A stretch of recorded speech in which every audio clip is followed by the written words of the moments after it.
ऐसा कौन है जिसमें कमी नहीं, आखिर आसमां के पास भी तो जमी नहीं। आइए इसी के साथ सुनते हैं कहानी रोशन की, जिसके लिए सब कहा करते थे कि रोशन एक बहुत ही गैर जिम्मेदार इररिस्पॉन्सिबल है, पढ़ाई ठीक से नहीं करता। स्कूल पास करके कॉलेज पहुंचा रोशन, लेकिन कॉलेज में भी अच्छे से पढ़ाई नहीं कर पा रहा था।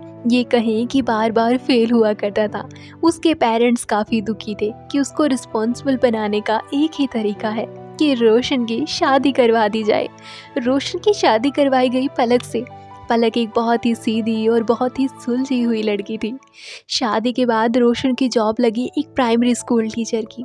वहाँ पर क्योंकि रोशन को पढ़ाई का या पढ़ाने का कुछ खास एक्सपीरियंस नहीं था, तो बच्चे उसका बहुत मजाक उड़ाया करते थे, बहुत चिढ़ाया करते थे।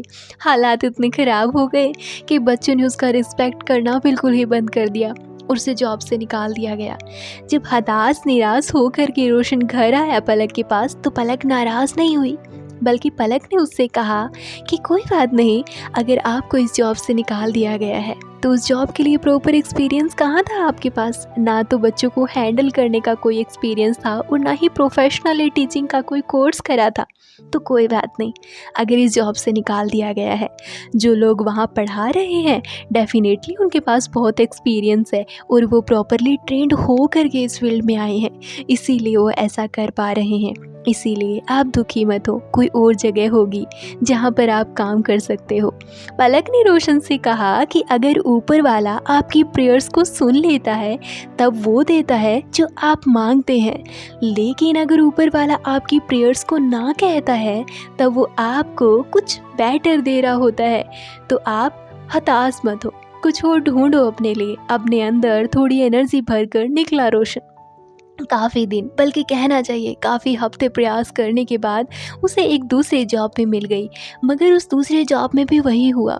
थोड़े ही दिनों के बाद उसे काम से निकाल दिया गया।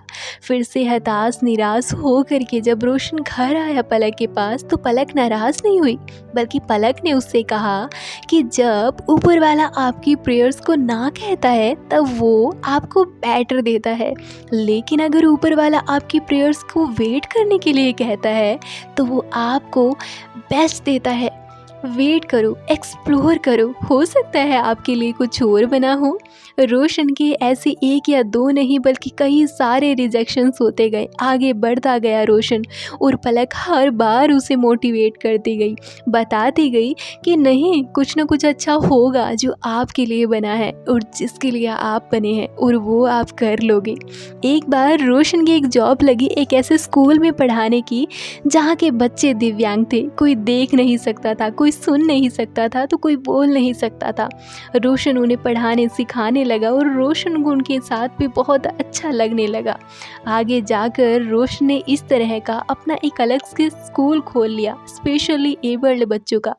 उसके बाद रोशन ने कुछ स्टोर्स डाल लिए जो इन स्पेशली बच्चों की सुविधा के लिए इक्विपमेंट्स बनाते और बेचते थे। मल्टी मिलीनियर बन गया रोशन।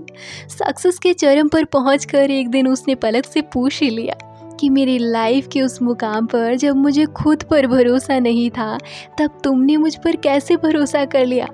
पलक ने जो कहा वो बहुत इंस्पायरिंग है। पलक ने उससे कहा कि किसी खेत के बीज में गेहूं का बीज बोते हैं और वो नहीं फलता, तो ये ज़रूरी नहीं कि खेत उपजाऊ नहीं है। कोई दूसरा बीज ट्राई करके देखना चाहिए, कोई और अनाज उगाना चाहिए। अनाज न उगे तो सब्जियां उगानी चाहिए, और सब्जियां न उगे तो फल उगाने चाहिए।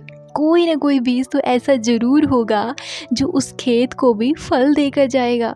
हम सब इस बात से हताश निराश रहते हैं कि पर्टिकुलर काम हम नहीं कर पा रहे हैं, लेकिन हम ये क्यों नहीं सोचते कि कोई और काम होगा जिसके लिए हम बने हैं और जो हमारे लिए बना है, और शायद उस काम को हमसे ज़्यादा कोई और अच्छा ना करने पाए।